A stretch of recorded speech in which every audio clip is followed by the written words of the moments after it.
më duket për 18 milion vitin e kaluar në përbot. Dhe mos ju njeh tani ka disa aktivitete, është një zinxhiri i dyqaneve ose punkteve që trajton material ndërtimor në për Kosovë, e deri një zinxhiri vogël i modes, çka ta diun disa gjëra tjera, por një është sigur që mbitëremi të punësum kasot Mapetexin e për Kosovë, dhe këta janë një pjesë e atyre 12.000 tjerëve që punojnë jashtë Kosovës, që janë nga Kosova ose nga Shqipëria ose Maqedonia. Fakt, zoti Patolli, ju sot ndodheni në Tiranë për zgjerimin e aktivitetit dhe të marrëdhënieve tuaja politike. Po, kur do t'ju kemi në Tiranë për zgjerimin e aktivitetit tuaj të biznesit, në përdorimin e një investimi? Atëherë kur krijohen kushtet në Shqipëri. Dhe nëse flas tash jo si politik, flas si eksakt si biznesmen, unë duhet them se kushtet ende nuk janë kriju. Nuk janë kriju kushtet. Pse? Kur e them këtë, ende gjyqësia nuk funksionon, infrastruktura gjyqësore nuk funksionon në Shqipëri, unë kom pas një traum, e përjetoj ende këtë traum, ku praktikisht është uzurpu prona private, është uzurpu, dhe është uzurpu jo prej njerëzve privat, jo prej huliganëve, po është uzurpu prej përfaqësuesve të drejtësisë shqiptare. Dhe kur e thom këtë, e thom me shumë nervozitet, edhe me shumë keqardhje, që ajo ekziston tani sot në Tiranë,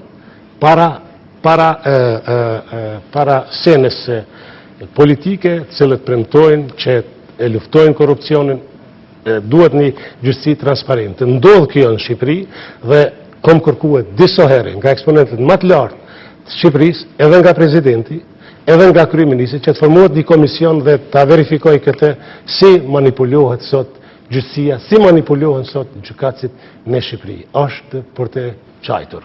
Kjo nuk është ajo që hyn kuadrin e vizitës time politike, por ju më pyetët si biznesmen dhe ashtu ju dhash përgjigjen. Atëherë kur të eliminohen këto dukuri shumë të këqija, atëherë unë do të filloj dhe të vinë në Shqipëri, por nëse vinë në Shqipëri, nuk vi me fjalë, vi me vepra konkrete. Fakt, zoti Patolli, duhet thënë që kjo është një anë e medaljes që ju sapo cituat. Ana tjetër është që sipas kryeministrit tonë është vendi me taksat më të ulta dhe me sistemin më të mirë fiskal, i cili ka krijuar dhe barierat lehtësisht të zbatueshme për biznesin. E duam Shqipërinë, sikurse edhe kryeministri, e duam Shqipërinë ashtu si e paramendon kryeministri i Shqipërisë, dhe unë besoj se kryeministri do t'ja dalë me këtë. Por është vetëm se një pjesë e aktivitetet që duhen ndërmiren për të intriguar investitorin e huaj. Duhet punohet aty ku duhet që të trajtohet investitori i huaj, investuesi që vjen nga jashtë, pa marrë parasysh, a është shqiptar, a është diasporës, apo është dikush tjetër, duhet trajtohet njëjtë. Nuk kërkon askush nga diaspora që trajtohet ndryshe, por trajtohet sikur si çdo kush tjetër, dhe çka është me rëndësi që të ketë një ligj të njëjtë për çdo kënd. Dhe korrupsioni një herë për gjithmonë del nga qarqet e gjyqësisë, që është jashtëzakonisht i vrasht dhe e dëmton imazhin e Shqipërisë, e dëmton Shqipërinë, e dëmton zhvillimin ekonomik të Shqipërisë. Fakt, zoti Patolli, më herët ju cituat se në të ardhmen është e rëndësishme ardhmja e Kosovës dhe në të ardhmen duhet të shkojmë dhe duhet të dimë të kemi të qartë horizontin në cilin ne duhet të shkojmë. Si shikoni ju të ardhmen e Kosovës, të Shqipërisë, por edhe të Ballkanit në tërësi? Unë ju thash edhe pak, ne jemi një kombi vogël dhe ne duhet të likvidojmë barierat. Ne nëse bashkohemi në fushën ekonomike së bashku, ne kemi çka të mësojmë njëri prej tjetrit, edhe nga kosovari, edhe nga banori i Tiranës, apo i Kukësit, apo i Elbasanit. Ne kemi çka të shkëmbejmë mes veti. Dhe nëse ja fillojmë këtë mënyrë të punojmë së bashku, ne do të jemi të gatshëm të bëjmë mrekulli. unë tani jam duke punuar në një projekt shumë të madh që besoj se do t'ja del në Libi dhe kom ndërmend që këtë projekt të ekzekutoj ekskluzivisht me forcën kosovare dhe shqiptare nga Shqipëria.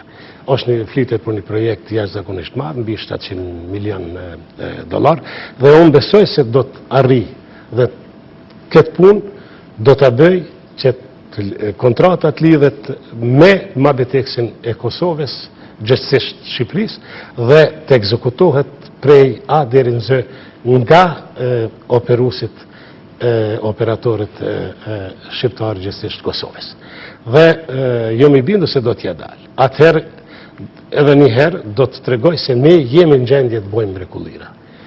Diaspora jonë, kudo që është ajo, në Greqi, në Itali, në Gjermani apo në Amerikë, ka po mrekullira, me të vërtet. Por kanë jetu, kanë vepru në kushte të perëndimit. Pse mos të veprojmë edhe ne këtu, njëjtin gjë. Prandaj kërkojmë që të kemi kushte. Nëse jo si perëndimit, trajtohemi njëjtë sikurse tjertë këtu në Shqipëri, gjithsesi në Kosovë. Zoti Pacolli, unë ju falenderoj që gjetet kohë nga agenda juaj e ngjeshur edhe për telespektatorët tanë. Ju uroj punë të mbarë dhe shumë suksese në sfidën tuaj për njërin e pavarësisë Kosovës, por edhe në zgjedhjet që ju presin. Faleminderit shumë, ju dëshiroj punë të mbarë. Jam jashtëzakonisht i impresionuar sot në studiot e juaja, që për herë parë e shoh një studio e bërë me shpirt, me energji pozitive edhe me profesionalizëm. Dhe vazhdoni kështu, informojni qytetarin në mënyrë të drejtë, punoni për kauzën tonë, për një të ardhme më të mirë, një standard më të lartë për qytetarin e Shqipërisë, e meritojmë edhe ne e dojmë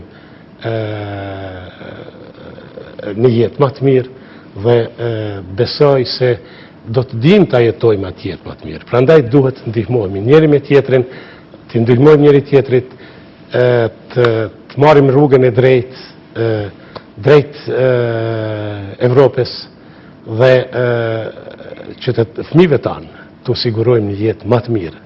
Besoni se është jo vetëm që e meritojnë ata, po është edhe përgjegjësia jonë. Faleminderit. Miq të dashur, kjo ka qenë një intervistë jonë me zotin Bexhet Pacolli, i cili ndodhet në Shqipëri në kuadër të disa takime me personalitete të rëndësishme të vendit. Unë ju ftoj të vazhdoni të qëndroni në televizionin Ora News dhe të njiheni me të rejat më të fundit në oraviznews.com.